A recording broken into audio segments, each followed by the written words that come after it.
Good morning, and thank you for joining us for today's Daily Market Outlook. Joining me today is Emily from our trading room to tell us more about the recent developments. Emily? The amount of Bitcoin held on the books of publicly traded companies rose by 16.1% in the first quarter of 2025, according to crypto fund issuer Bitwise. Total company Bitcoin holdings rose to around 688,000 BTC by the end of Q1, with firms adding over 95,000 BTC over the quarter. Gold prices gained, helped by safe haven demand, as US President Donald Trump's uncertain tariff plans kept investors on edge.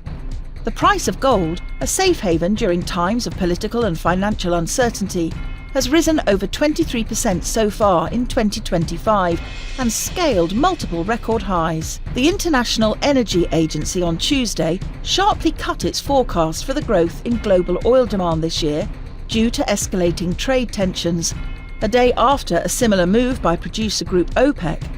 Agency also said it expects 2026 growth to slow further.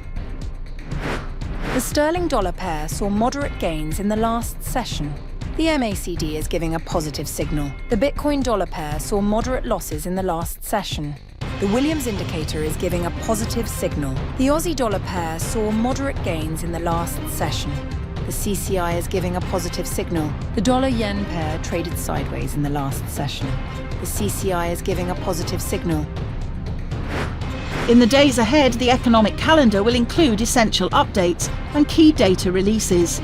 These high-impact events are expected to influence market behaviour and could lead to significant price movements. Understanding the importance of these releases is key for strategic planning. Whether outcomes meet, miss or exceed expectations, the market could respond in kind. We hope that you've enjoyed today's Market Outlook. On behalf of all of us here, we wish you a productive trading day.